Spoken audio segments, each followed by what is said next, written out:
We know AI is going to transform our careers, our jobs, our businesses, everything, but it's not going to be transformed in 2024 and leaving us behind. The more leaders focus on their people, the more those business goals get reached. Good leaders solve today's problems. Great leaders predict tomorrow's problems. That's cool. Like, what do you mean failed? Like, sometimes you win, sometimes you learn. This was a learn, and we should all give ourselves grace on this learn.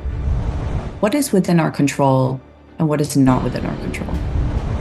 And then I say, okay, what's stopping us?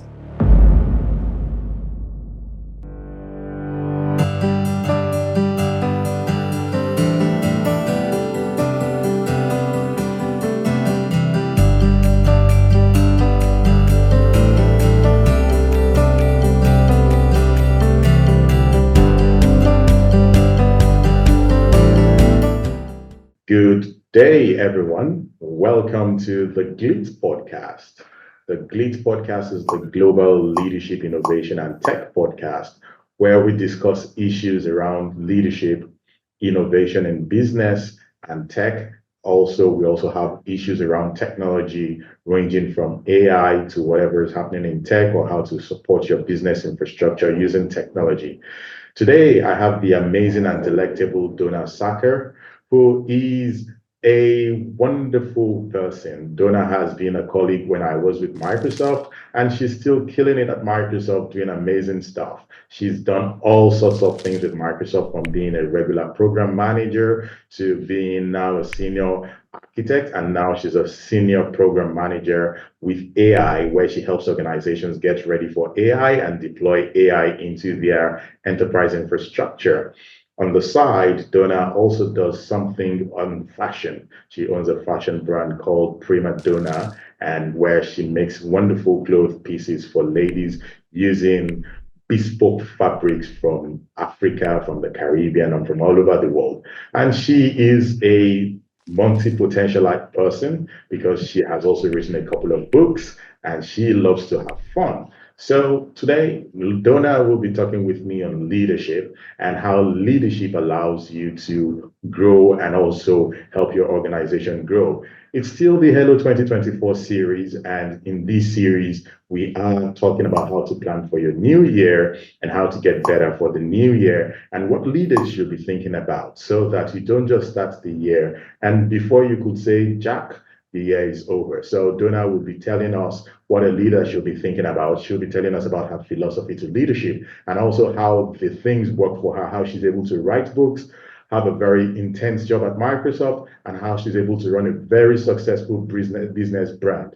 And it looks like it's going to be an exciting time out with Dona. Dona is connecting from Seattle, Washington, the USA. I'm somewhere in the Middle East, but again, we are here to make you happy, and thank you for joining us, and we look forward to an exciting time with you. Welcome, Dona. How are you today?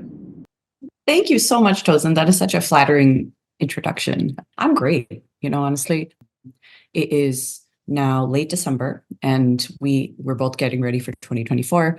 We're excited about 2024. I am very excited. I think it's going to be one of the coolest years in the tech industry. And Tosin and I were talking like, hey, are you working during the holidays?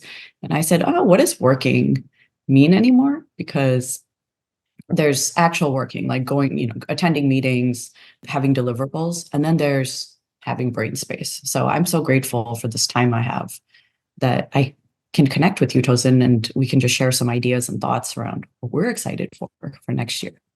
Beautiful. Thank you. So, yes, when you say what is working, so are you off work for the year or are you in planning mode for the new year? Or what point are you today as we speak?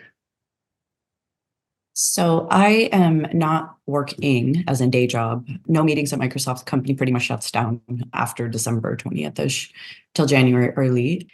And, we don't really have any meetings now. We're not trying to get anything done because we work together as a company, and trying to get anyone to do anything at this hour or this time of year is not useful. But I'm a huge believer in rest, active rest, where you know that you're going to rest during this week and that week, and you should expect yourself to do absolutely nothing but clear your head.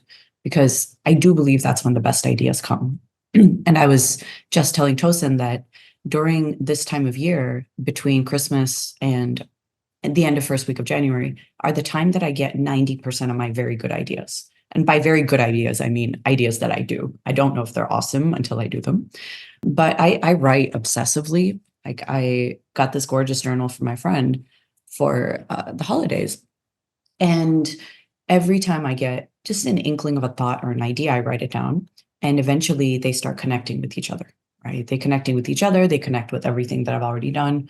And this is where all my plans for the year kind of come together around this December period as well as July. So I don't actually come up with a lot of very good ideas during the year because I'm in execution mode, right? There's a lot of execution. But this brain space, mind cleared brain space time is when my best ideas happen. So I find it really cool to be able to talk with all of you right now. Beautiful. Awesome. So when you say you do a lot of writing, is it a lot of writing or just ideas, or how do you get to start connecting the dots? Do you believe in turning those ideas into projects, or do you believe in executing those ideas like spaghetti strands and so that they become a wholesome bunch in future? Or what is the connecting thing between all the ideas that you write down, and how do you get them to work for you and become a meaningful substance in the future? Okay, so I have a method. Okay, and some of you have heard this method. I start with stating the problem. What is like the minimum solvable problem? All right. So think about this. Like, okay, how do you scale up an organization full of this? This is a problem that I was dealing with last year at this time. Okay, so last December, January, I was working with a team of lawyers. There's lots of legal policy type people. So not necessarily computer scientists, but they were part of this team who I was helping do a bunch of stuff. And the big question last year when, the generative AI thing kind of broke loose was, how do we scale up non-technical people such as lawyers with generative AI quickly enough that they can have a hand in being involved, right? Rather than being a consumer of it, how can they have a hand in being a creator of it? And this was a major question for me last year in December. And my solution to everything, whenever I have this kind of question in mind, is to do a thing that I call 100 bad ideas. And this is a framework I've used for, I think, over a decade at this point, but it works for me and it works for a lot of people. So the theory is that to have a good idea, you need lots of ideas, right? And this is not a new concept. Like, Einstein had invented 10,000 things before. He invented his signature things. Beethoven did how many symphonies before he wrote the symphonies we know about? So to have good ideas, you need lots of ideas. But I'm not good at just basic idea generation and then choosing one to do. So instead, what I do is I say, okay, say we want to scale up lawyers. What are some bad ideas? Okay. One is, make everyone watch YouTube channels in their sleep. Like, there's a bunch of like terrible ideas. Subliminal messaging, make everyone go to coding boot camp, make it part of they have to do it or you have no job. So there's lots and lots of bad ideas. But from a list of bad ideas, you don't have to make 100. Is to state the problem, think of like 20 bad ideas. From within there's going to be some nuggets of gold. Like, okay, what's a way we can scale up people as a group? People learn better together as a group, just like classroom cohorts, etc. Lawyers went to law school, so they're used to kind of this competitive, collaborative thing where they learn together. So how can we do that? I know, lunch and learns. Why don't we have lunch and learns focused on generative AI for a few weeks so people learn how to do this? Okay, so here's an idea. So once I settle on an idea, now I run an experiment. Okay, so it goes from idea to experiment. And the experiment phase is all about finishing. Okay, I believe every experiment is successful if you finish. So I set a timeline. I say, okay, we're going to do this experiment for 3 months and see how we do. And that can be any amount of time that you want. It can be 3 weeks, 1 month, 6 months, however you want it to be. You want to give it enough time that it has impact. So it should be more than a week. And a year is like a very long time. So somewhere between a week and a year. So I said 3 months. We're going to do lunch and learns at some sort of a cadence once a month for 3 months and having people first learn concepts, 2, do concepts, 3, apply concepts in their work. And once you do the experiment, you say, was this useful? Yes or no? Did this work have the intended effect? Yes or no? To solve that problem. And then you either decide to continue doing the experiment or you stop doing the experiment. So I feel this model gets rid of all this pressure of, was this idea successful, right? Because we don't actually know. We don't know what's going to work and what's not going to work. So I always tell people, do the experiment, try them and see what happens, but don't commit to making it a project, a process, something like that. Just have it be an experiment because it gives you all this room to, fail, learn, etc. So that was a thing that I did last year, and it actually worked. People, shockingly, really liked these lunch and learns. Not everybody, but a big group of people quite liked attending them, getting hands-on with generative AI, starting to use it in their work. And then they were able to go on all year and teach their colleagues on how to use it to do their jobs, have a hand in creating new products, etc. So that was an idea I came up with last year, just like scribbling in journals. But that's usually what I do when I write obsessively. State the problem, write down some experiments, choose one, etc.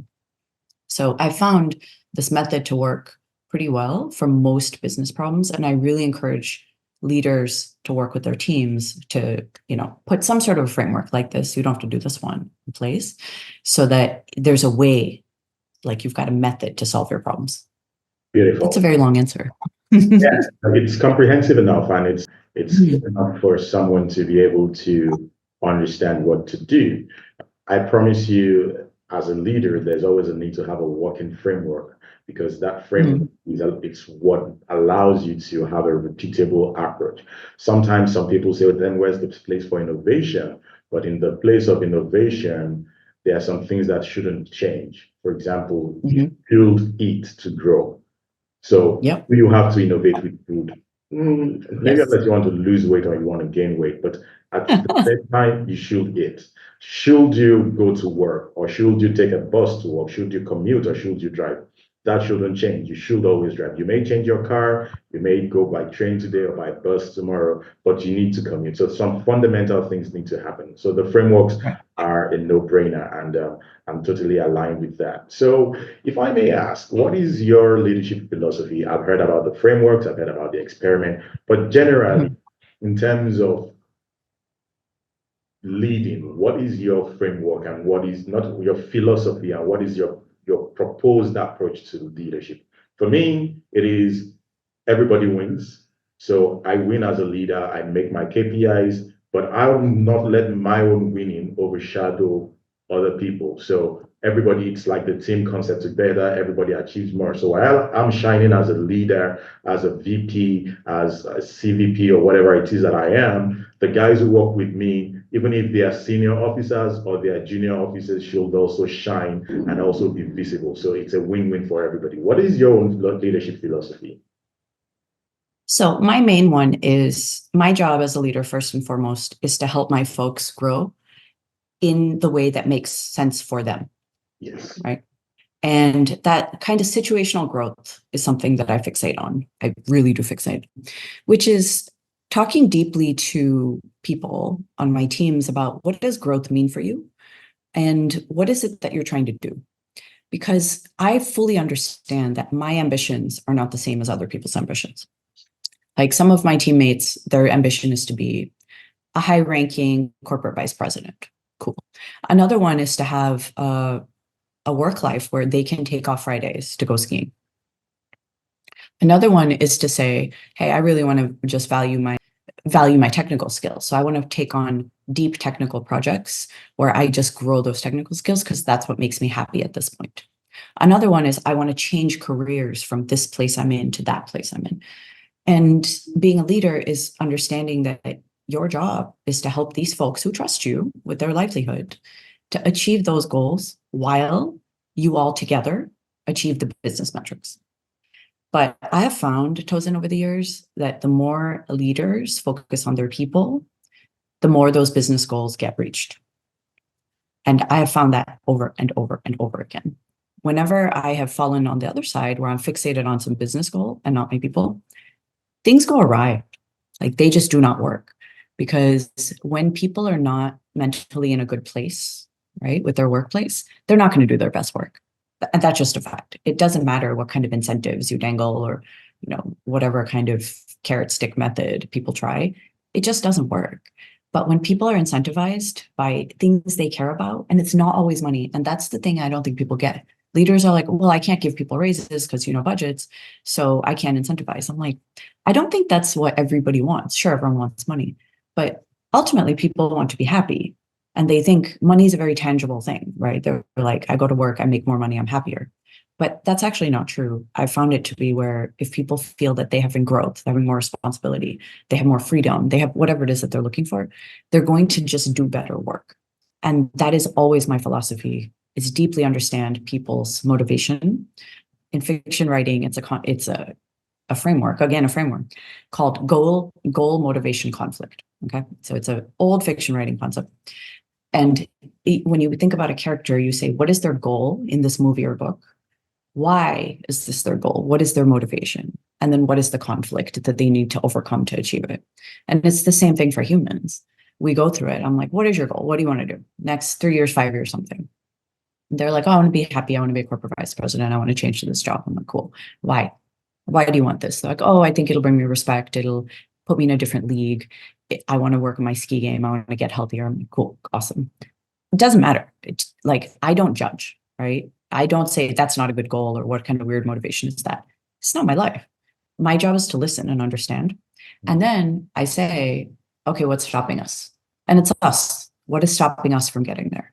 They're like, oh, time management, these goals, blah, we have to do this thing, that thing. I'm like, okay, let's work around it, right? Let's get on the same side of the table and solve this problem. And this becomes suddenly a we activity, right? It's let's figure out a way for us to reach this goal you have so that you're happier at work, so that we together as a team can reach those business goals. Beautiful. And yeah, it really does. It changes the conversation. It goes from like, I'm the boss, you're the report, you need to hit these numbers, to let's just live better, happier, healthier lives. And let's help each other do that. Awesome. Good. So it's always about the people and not necessarily Always. the business goals. Good. It's always about the people. But it's not one of those where it's always about people. No one cares about business. So I work for $1 trillion company, right? I run businesses of my own. But when you take care of your people, they take care of business. I believe a manager's first customer are your people, and their customer are customers. So, though you have said it that you do a lot of journaling, you do a lot of writing, as leaders, what are the best ways and methods to plan for the new year in terms of corporate planning, in terms of corporate responsibility, in terms of goals and targets, in terms of profitability? Do you have a recommendation, or what goal setting strategies do you think are effective? We've talked about helping the people. Yes, okay, we help the people, but is there a way to make sure that our goals are feasible? Now, I'm not talking about the tools, not about the CRMs or budget or all those stuff, but what are the best planning strategies that people typically need to have so that we are sure that we are checking off all these things and it's a green, green, green, and then December next year, it's everybody celebrating? So one of the things I've seen people do wrong is that I am exactly this kind of person who will mess this up, which is I try to do too many things because I'm extremely enthusiastic, right? Very enthusiastic about new things. And that means I add new things without removing things. This does not work. It's a finite stack of time and energy. So I think it's getting very clear on why are we going to do this and what needle is it moving, and being clear. You don't have to know exactly how much the needle is going to move. I think a thing leaders and teams get stuck on is like the exact number, right? Oh, we want to hit this goal 95% on something. I'm like, why? They were like, oh, I don't know. We just chose that number. I'm like, okay, that's fine. That's fine to choose that number. I think it's important to know as you do this activity, what metric are you trying to move? So just starting with the metric and saying, here is, we want, I put it into 4 categories. Again, a framework. There's really 4 categories of things I think about. This experiment set of experiments we're going to do this year is going to do one of four things, okay? One, it's going to bring us new customers. Two, it's going to make our existing customers happier, retention. Three, it's going to make our employees happier. Or four, it's going to help us hire better employees or more employees. So which of those goals is it? If it's none of them, what are we doing? And pretty much most business goals tie up to one of those four, right? And I think it's really important to look across your portfolio of activities and make sure that you're doing stuff for all of them. Because most businesses, you do want to do all four of those, right? There's very few businesses who are like, no, I don't want new customers. So I think as you make your plans for the year, it's very important to say, which of these four does it fall into? Do we have plans, techniques, experiments to lead to all of these? And do my folks have interesting new challenges where they are working on these actual business goals, right? Because that helps reach their career goals. It helps them feel a deep sense of satisfaction that they've actually moved the needle on something rather than, spun their wheels and not made any progress. So that's kind of always my mindset in which of those four things is this doing? And where are the areas that we really want to go after rather than trying to do 12 projects, let's do four and one for each of these buckets. And what are some experiments we can do to move the needle on these four buckets? Beautiful. I'm going to go off tangents in a little way. I like this thing where you say four, which means more customer, happier employees, retain customers, and of course, the fourth one, which is to get more visibility and other stuff around the business. However, how do you now recommend leaders to deal with overlapping issues? If you didn't close a chapter in 2023 or in the previous year, we can definitely throw it in the trash or in the bin and say it's a new year. Let's start on this new framework that Dona has given us. Let's call it the Dona New Year framework, for example.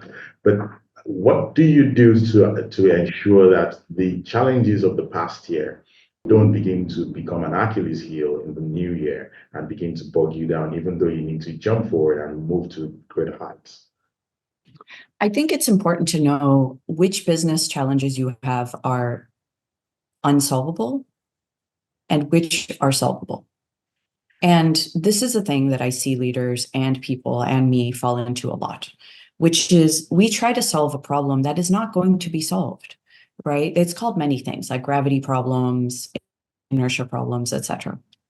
Like, for example, I see people trying to tackle the same issue every year, and it has not been solved in 13 years. We're not going to solve this problem. Stop trying to solve this problem, solve something else, right?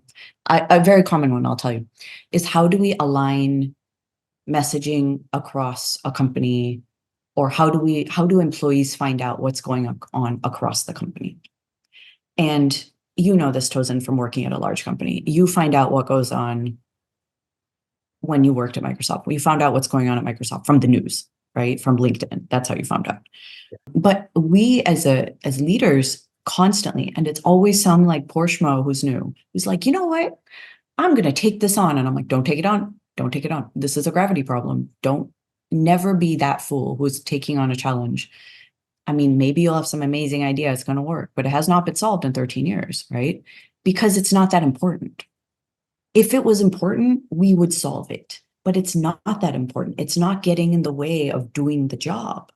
Innovating is way more interesting than everyone else knowing what other people are doing. So I think it's very important to just drop some problems and say, you know what, we didn't solve this last year and the sky didn't fall down and our business is not suffering. Do we really need to carry this into the new year and still solve it? So I'm a big fan of the purge, right? Like, just like you purge your closet, you go in there, hopefully once a year and say, I didn't wear this last year. There's no occasion. I actually don't like it that much. I'm getting rid of it, right? Let this find a new home elsewhere.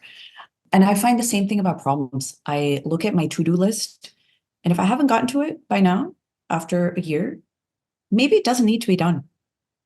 So I'm a huge believer in that, because as you get rid of old problems, you actually make space, brain space, physical space, time to solve new, interesting problems that emerge with changes in technology, with, just the times. So I think trying to solve some of these decades old problems that aren't business critical is a thing that leaders should really just like throw that out, move on, take on new problems. If you're solving exactly the same problems as last year, I don't think that's good business. You should have at least one new problem, one new juicy good problem to tackle this year. Beautiful. So invariably, you're saying that it shouldn't just be business as usual, No. should always be step back, review, evaluate, Yeah. analyze, and Yeah. then go in deliberately. Mhm. And of course, if Definitely. I didn't fall last year or 2 years ago, then if you take a break to fix this, you would always get something better.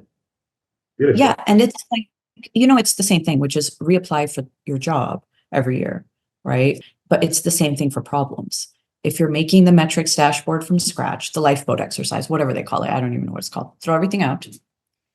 You only get to choose 5 business goals to hit this year. What are you choosing?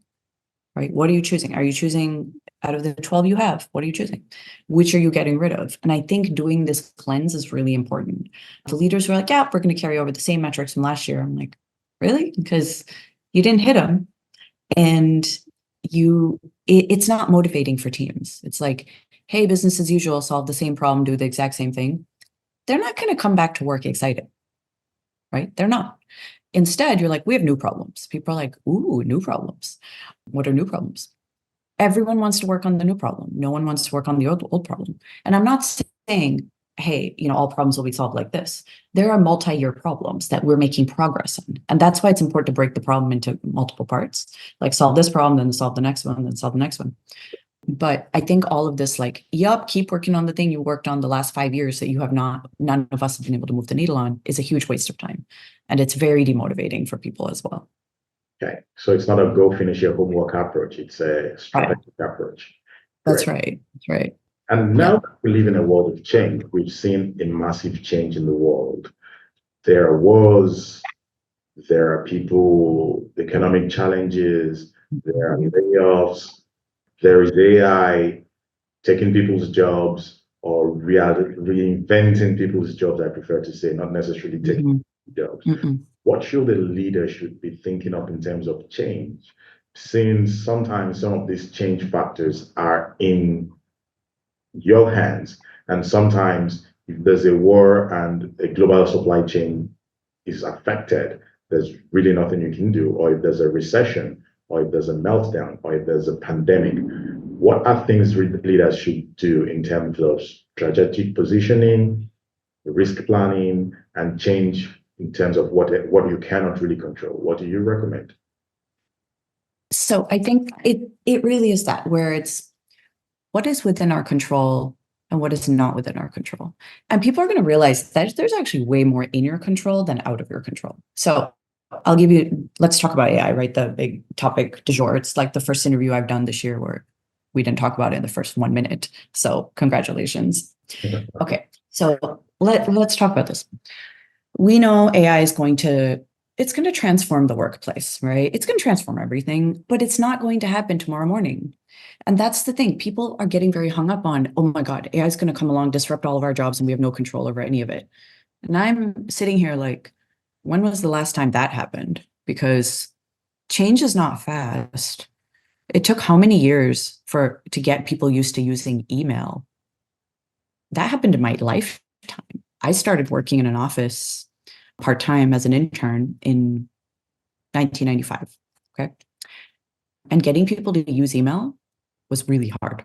I had to make people use Outlook back in the day, teach them to use it, put this in the two lines, say, put a subject, write words. And people are like, why? I can just walk to their office. That's what they would do. It's like walk to their office or use the intra-office mail. They would type something up, print it out, put it in intra-office mail and send it. I'm not kidding. They would do this. And I said, you can just type this and send it. They're like, why? I can just walk to them or send it. That took 3 years in my office. And this is a big company, a very big company that you've all heard of. So that took 3 years. Remember when we moved from, we're going to go from email culture to instant response culture with Slack or Teams or, whatever it is. How long did that take? A decade? change is not fast. And that's the thing. We have so much control over the change that's coming and how we do it. We know AI is going to transform our careers, our jobs, our businesses, everything, but it's not going to be transformed in 2024 and leaving us behind, because who is doing this transforming? Who's like making the plan, doing the thing, actually adopting the transformation? If it's not your organization, it's not going to happen. So I think for leaders, just, if I spend all day having this conversation with companies, so I'll give you my spiel. It's all about, okay, you want to transform a business process with AI this year. Okay. Let's say I'm a business that has customer service for one of my products. Actually, let's talk about Microsoft. One of the biggest products is obviously Windows, right? I worked on this product for like a long time, 18 years of Windows. So one of the biggest issues in Windows always has been is the number of people who have questions. They installed Windows and now they can't find something. Like, I don't know where my setting is to change my background or dark mode or color theme, whatever it is. Fine. What do? Do they call a number? Do they look up online? There's like 10 things you can do. How can we use AI to help people help themselves with Windows? Okay, that is the problem. Not everybody, Windows has 1.5 billion customers. 1.5 billion customers are not going to use AI to solve their business problem this year. It ain't happening. No. Instead, how can we shrink this problem down to something that is actually quite manageable, right?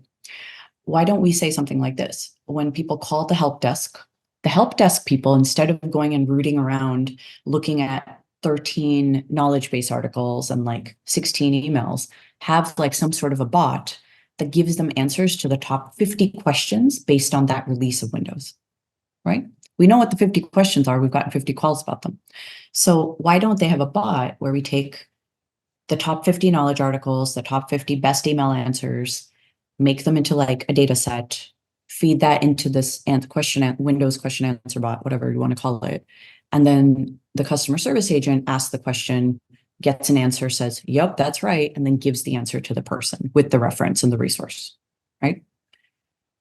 It's saved this person's time. So now they're not spending 30 minutes per call, but they're spending maybe 5 minutes per call. That's a good transformation, because AI has not replaced this person's job. They've actually made their job like less sucky, because you're not spending 30 minutes doing the same thing every day. And you're teaching this person a very interesting tool, which is, hey, I know how to take a bunch of unstructured data and put it in a way where I can make it structured, air quotes, enough that this AI thing can reason over it and give me an answer. But I'm still needed, because generative AI generates. It doesn't retrieve necessarily unless you set it up to do so. So my knowledge is still needed to know, actually, this is the right answer, right? And then the customer gets helped in 5 minutes and not 30 minutes. So for me, it's like, that is a good transformation.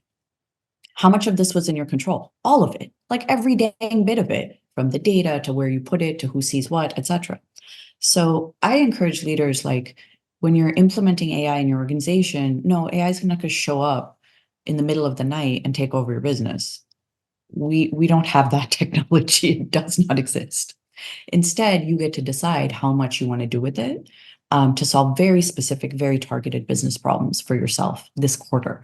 But I'm like, change one process a quarter. Don't get creative and try to solve all of your business processes, this month.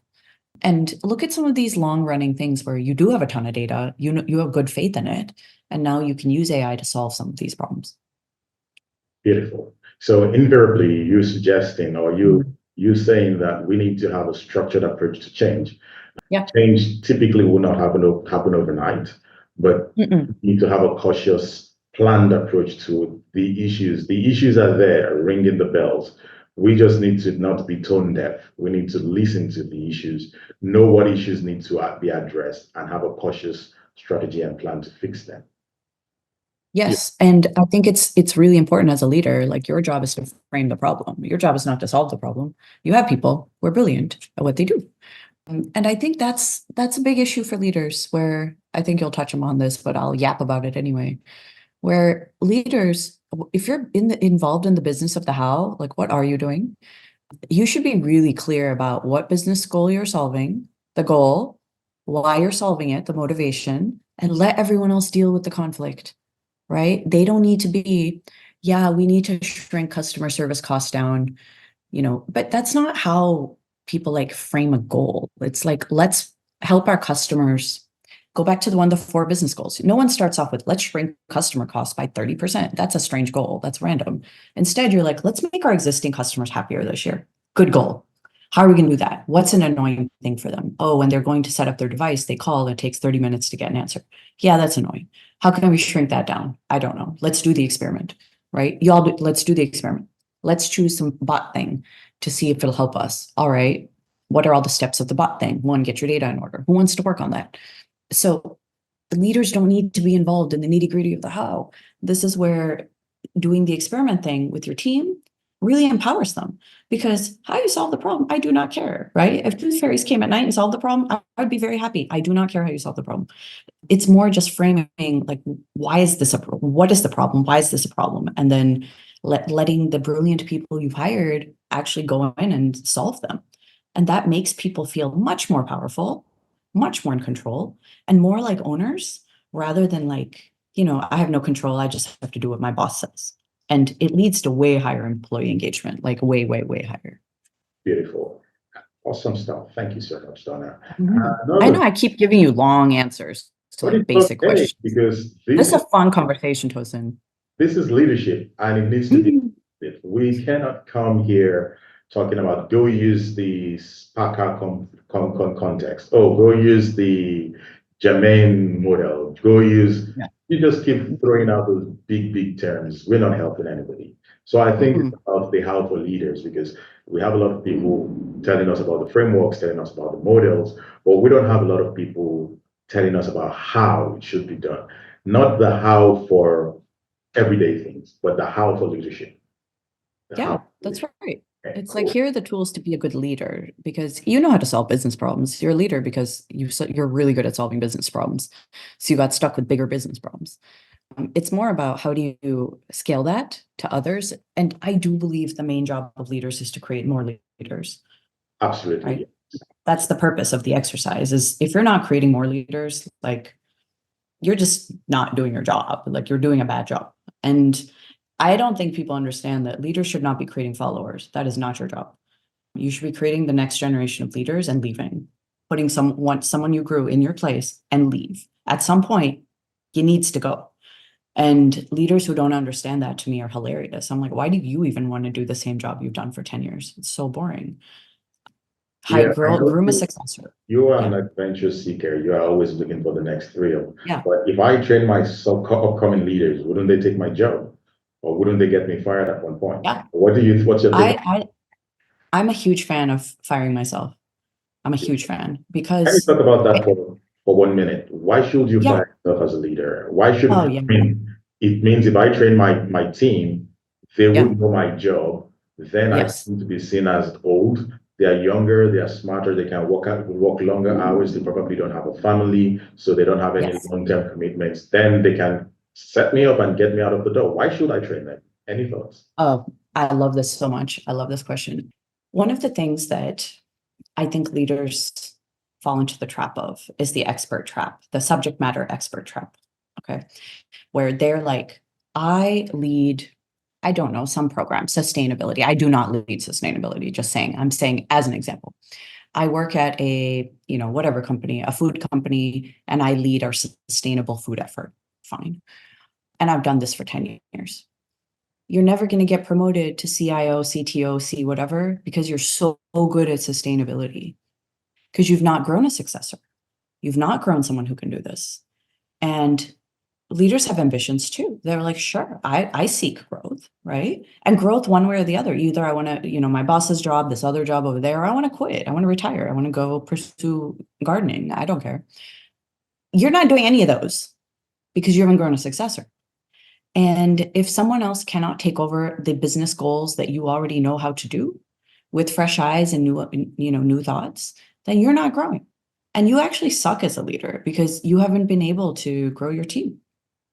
So I tell leaders all the time, if you're not sliding into the DMs of your reports at least once a year with an amazing opportunity that does not benefit you, you're kind of a terrible leader, because you should be doing that. You should be saying, like, you should take this on.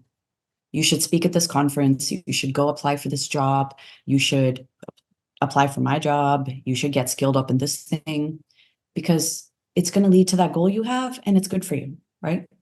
And that is true leadership, where, again, you're caring about the person, and they're like, oh, wow, this person actually does care about me. And they're going to do better work. They're going to be happier. Employee engagement's going to be higher, right?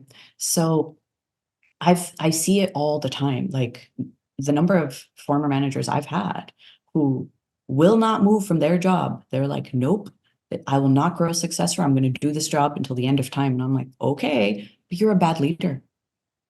Like, you are a bad leader. You might be real good at leading sustainability for this food company, but you're a bad leader. And people talk about you, and they're like, don't join that team, because you're not going to grow, because that leader doesn't grow.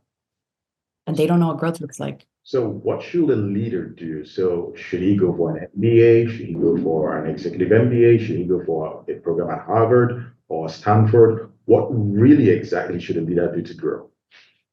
I actually don't believe in formal leadership training. I don't think it's harmful, but I don't think it's necessary. I've never gotten any higher education, by the way. I've never even taken a leadership course in my life. I think it's really being a good human to the people that you are responsible for at work. And I just we know how to be good humans. It's not news. Most people, honestly, in the world are leaders in some way or the other. So it could be that you are the leader of a thing that you do at church. It can be you are the leader of, because you went and did a talk at a high school, or you lead your hiking group on weekends and they don't let them get lost, right? Or whatever it is. I don't believe there's a thing as a natural leader. I think there's people who tend to take charge of situations when they see chaos. They were like, ooh, chaos. These people are looking for someone to kind of put some order into this chaos. I'm just going to raise my hand, look stupid, and just do it. I'm one of these, you're one of these, right? We have no issue looking stupid to go solve a problem because we think it's going to benefit other people. And it's not being a natural leader, it's being a practiced leader. It's saying that I have done this many times before. And I think that is just like a basic concept where someone's like, oh, you're naturally good at speaking, or you're naturally good at writing, or you're naturally good at leading. I'm like, no, I just do it a lot. And if you do something a lot, like riding a bicycle, you're going to be good at it, right? Okay. So I think leadership, like anything, is a muscle. And it's important to do basic things when say your early career. Okay, volunteer to manage the contractor, volunteer to manage the interns, volunteer to manage the intern program, volunteer to manage that group of customers coming to campus and say, okay, I'm going to show them around, show them a good day. Volunteer to put together the content for that conference. Volunteer for these things where you need to get a bunch of people to do something. And it might not be part of your job, and that's okay. But there's always these volunteer opportunities. Like, say your company's putting on an event or a conference, be like, you know what? I volunteer to organize like the afternoon activity for 1 hour. It can be something small like that. Or I volunteer to help the person organizing. Because you're going to learn a lot about your own leadership style, which is going to evolve. And you're going to learn a lot about what motivates people, right? The best way to do leadership is to do leadership, not read about it, not think about it. And of course you can and go do like the organizational studies and the research. But until you test in the field, right, with real people, it just doesn't work. And then there's the cultural context, because most of those MBA programs, and you know this, Tosin, is very US centric, very, very US centric. So the things that are taught will work very well in, I don't know, Seattle, San Francisco, New York City, but it's probably not going to work in Eastern Europe. It's probably not going to work in South America. It's probably not going to work in Asia. So I find that situational practice to be way more valuable than anything you read about or get formally trained on. Beautiful. But in the corporate world, so how do I go from CVP to SVP? At that point, I'm proven to be a leader, but what do I do to grow when the stakes are much higher now, where people's lives, corporate fortune, corporate profit now depends on me? what are the things you think I can do to, of course, fire myself and be able to take higher responsibility? I know there are volunteer opportunities within the organization. There's the networking part, but what exactly can people do to actually grow in the workplace or in the business place? I think it's seeing around corners, It's the same? right? No, it's seeing around corners. Oh, okay. So here's a concept. Solving business problems that are known are interesting. That's fine, right? We know this is a problem. We know we need to solve it. Go do that. That is your current job. Okay. Very good. To grow to the next level, there has to be a business need. And this is something I feel early career people don't understand. They're like, I want to get promoted. I'm like, cool. At some point, you get promoted because you're doing a good job, right? Especially in the junior levels, it happens. It's like you get promoted from engineer 1 to engineer 2 to senior engineer. But when you start hitting like that mid-career point, which is like principal, staff, all these titles, where you really move into a position where you are a mentor, you're an architect, you're, leading teams, etc. There has to be a business need for someone to fill that seat. And this is the conversation I tell people when they're like, I want to be a staff engineer, I want to be a principal engineer. I'm like, is there a principal size seat? And they say, what? I say, is there a principal size seat to fill? Like, if you quit today and they reposted your job, would they frame it as a principal level or a staff level? And if the answer is no, there's no principal size problem to solve here. Now, if there is a principal size problem to solve here, you're in the business, right? Now you just have to prove your capability to solve it. Now you're in, you're good, you're fine. Now you need to build up your skills. So be like, I'm gonna take this on, I'm gonna build my skills, I'm gonna do this, and that you will probably grow. I encourage people to find opportunities where there are principal size seats rather than going and try to create one from somewhere. But if you can't, and there is no principal size seat here, then you need to do an activity called seeing around corners. This is where you identify a business problem that has not been identified before, and you are able to convince people it is something that will be as impactful as those 4 or 5 business goals that you have for this year, but next year, right? So, for example, a seeing around corners activity I did this last year was saying, I think instead of just introducing AI products, we're going to need to skill up our customers on not just how to use them, but how they can scale up their company on how to use them. Because I see how it worked here with our legal team, because only because I worked with the legal team did I understand that normal civilians using AI is going to be way different than we think. The actual teaching them to use it will take way longer than we think. It's not just a matter of here's Outlook, figure it out. They have to understand these like somewhat complicated concepts, right? Like, oh, it generates, it doesn't retrieve, like all of these things. But fine. So a seeing around corners activity was me pitching this thing and saying, I think we should create like a formal learning program for customers to learn about AI products. And here is a proposal I have written about why this is a problem, what are some things that we need to tackle, and what are some people we need to work with, etc. Like, so writing the strategy. And in doing this, you create yourself that opportunity, right? So if the opportunity is not clear, if that seat does not exist, you need to make a prediction for next year and see around a corner and be able to like put this strategy in place so that people are like, actually, you know what? I get your point. I see where you're coming from. And this is where it's important to understand the industry. You can say we've seen this pattern in history before. We've seen this in other industries before. I can see that our competition's doing something very similar. You come up with like a list of examples and reasons, right, to do this. And this is how I've seen people grow from like CVP to SVP, from SVP to this other thing. And it really is a matter of, good leaders solve today's problems, great leaders predict tomorrow's problems. Beautiful. I'm not good at this yet, just so you know. This is my big area that I'm really working on, is trying to predict what will become a problem next year and trying to tackle it before it becomes a huge issue, right? Yeah. But I think that's a big thing that leaders should be working on. Rather than micromanaging their teams, don't do that. Predict the next problem. Create your next job. Yeah, it makes a lot of sense. I like what you're saying, because surely some of the things I'm personally working on, like we discussed the other day, is how do I become AI ready? Okay, yes, Yep. but AI is not going to wake up tomorrow and stroll into the organization asking me to walk away. So how do I get ready? And that is a big thing. Or even as the year ends, what are the trends that are going to happen? What are we going to be seeing starting from this year based on what we already know, or what challenges are waiting ahead because of the trends that we're seeing? So that's a very important thing. So I love that quote. Good leaders solve today's problems. Great leaders solve tomorrow's problems.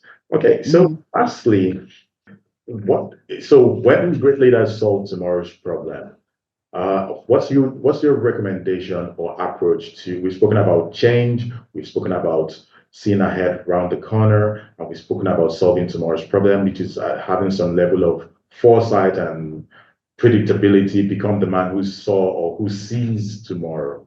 What do you recommend as the approach for leaders to take when they see technology and there's the consistent overwhelm? There's the metaverse, there's the cloud, Mhm. there's Mhm. data, there's AI. Mhm. Should they recoil and approach tiptoeing? Should they embrace wholeheartedly? Or should they just wait and see what happens? What do you recommend? So I think it really depends on the leader and the technology. I found there tend to be two types of leadership camps, and you and I fall definitely into the second category, and I'll tell you what they are. The first kind of leader is the everyone else is doing it, so I'm going to do it category of leader. And I'm not saying either one is right or wrong, right? Because you need these different kinds of leaders, depends on where you're at and what kind of business you run.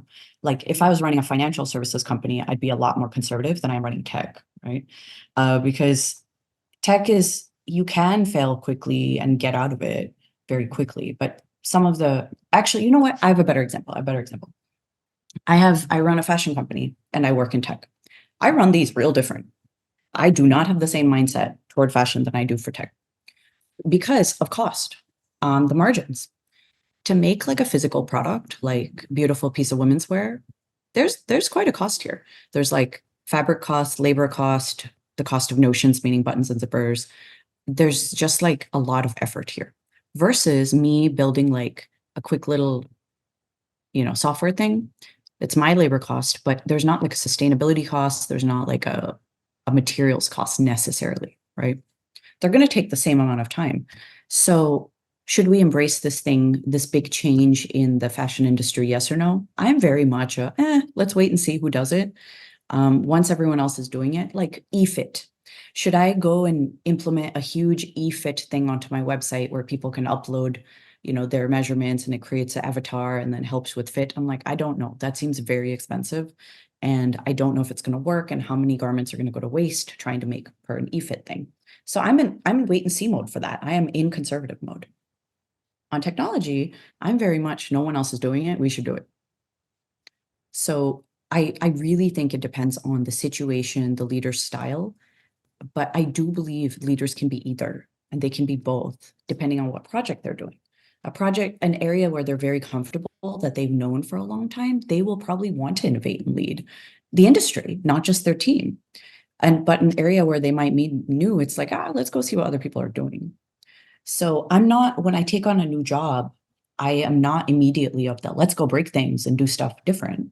I'm very much a let's learn what other people are doing, what's working, what's not working, and let's run some experiments with our own issues based on what other people have done before we go and try to innovate and do things completely differently than anyone has ever done.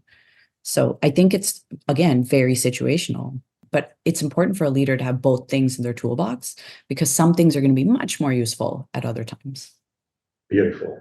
So, at what point can a leader decide to say this year is successful? At what point is it by the number of green checks, or do you have to go back to your lovely journal to say this year was successful? At what point can you say the year was successful? I think it's such a good question because we actually don't know how to define success, right? We're quite terrible at it. Like, how do you know when you're done?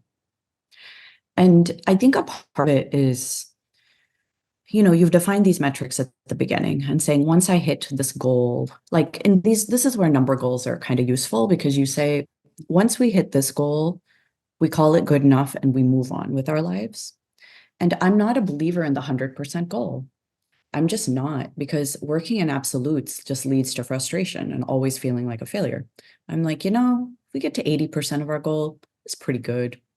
We don't need to get to 100% success for every single freaking thing on the planet, right? Like, if you say your goal was to run a marathon and you did, great, awesome. You achieved that goal. You are done. You don't now need to be sad it was not sub 4 minutes or 4 hours, whatever marathon, how long they take, I think a long time. You don't need to now be sad. If you are sad, then set a new goal. Like, I want to run a sub 4 hour marathon. I'm like, okay, cool. That's great. Sounds great. And if it's under 4 hours, be happy. Don't be like, oh, it wasn't 3 hours, 55, minutes like my friend. So I think it really is like, don't fall into the comparison trap. Figure out like what 80% success looks like. And remember that it is really progress over perfection. So I'm a huge fan of giving yourself grace and saying, like, do I feel good about how this year went? And those few goals I had for this year, did I reach them? Right? And what would I do differently in how I work? I refine how I work, not necessarily like what I work on will of course change every year, but I'm always in the process of saying, how can I refine my how so I'm a little less, I don't know, stressed and more confident, etc. And that's why I have all these frameworks, because I'm like, cool, let me do this framework. New problem, same framework, right? And let's see if the same framework works for the new problem. If it doesn't, let's refine the framework, write that down. And now next year, new problem, new problem, same framework. So I believe in not changing like that many variables at the same time. Like, stick to the method with the problems you do not know. And really do give yourself grace. And I found that to be true when leaders are like, that's cool. Like, what do you mean failed? Like, sometimes you win, sometimes you learn. This was a learn. And we should all give ourselves grace on this learn. We've learned an important lesson. Let's write this down, move on. But that portion of the giving yourself grace portion of the program, I think, is incredibly important for leaders to do, because usually we just celebrate, quote, success, but we don't celebrate all the learns we've had along the way to hitting success. Great. So metrics and grace. So metrics, so that you can keep yourself accountable. And when you hit those targets, or if you don't hit them the way you expected to hit, don't kill yourself over it. Give yourself some grace, because there was some learning. So you learn to fail forward invariably. Beautiful. It's true. Yeah, thank you so much, Dona. And we've now, in rounding up, I like an approach whereby I give you a challenge. And the challenge typically is created by the previous person on the podcast. So the previous interview I had, her mindset was about you leading with integrity. And in the process of leading with integrity, she said she had an experience and it shook her. And she's coming out stronger to say her leadership approach has to be with integrity, and there's no way about it. So in 30 seconds, what do you have to say about that? And as you close that part, you also need to leave a challenge for your closing words and the challenge for the next person that's going to come on board. Awesome. So leading with integrity is speaking up when everyone else disagrees with you, and having the courage and conviction to be able to do that.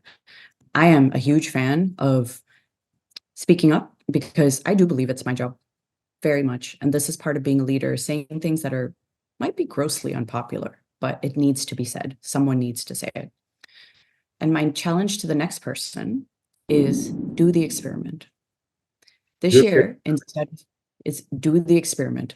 When you run across a business problem, instead of flying to a solution immediately and saying, this is the solution, we're going to do it, work with your team, come up with a bunch of ideas, run some experiments, and let them figure out the optimal solutions. And you'll see that your team grows and thrives and is much more engaged at work.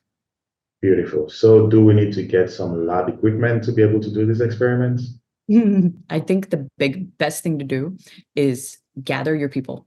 right? And it's a really good way to bring people virtually together because my team's very distributed. We're all over the world, and it's such a good way for people to come together and feel like together as part of a team and say like, okay, here's the problem. We're going to run these experiments. All of you form teams and run them. And that bonds people together. People are like, oh, how do you do bonding in remote world? I'm like, the same way you do bonding in real life. You do a project together. So, and say like, you go off, solve it, come back with a report in like, I don't know, 2 weeks. So that kind of thing really brings teams together and it makes people feel way better about their work. Cool.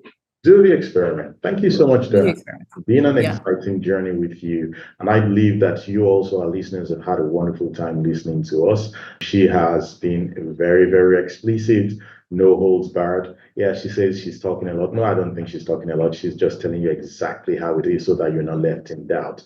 And for you listening to us today, I believe as a leader, you already have some good frameworks which allow you to plan for your new year. And of course, she's told us to say, do the experiment. We learned about leadership integrity. Now we're learning about doing the experiment. And I believe that we also have a framework to know when we're successful. And of course, we know how to get ready for the new year. Again, she told us that it's not about the how, it's about you finding the problem, contextualizing it, and then giving it up to your great people, which means you need to have a team of great people. You shouldn't be the greatest alone in the room. You should be surrounded by great people. So thank you for listening to the GLIT podcast. We are available on your podcast channels, especially YouTube and Spotify. And you should come subscribe to us so that you can always get us when we go live. We'll be coming up to you very soon. And thank you very much, Dona. I hope you had fun. I hope this was a great use of your time. I believe it was. And we're looking forward to having you come back to talk to us more about your AI strategies for companies and also how to help other people win. Thank you very much, Dona, and have a wonderful time. Thank you, everyone.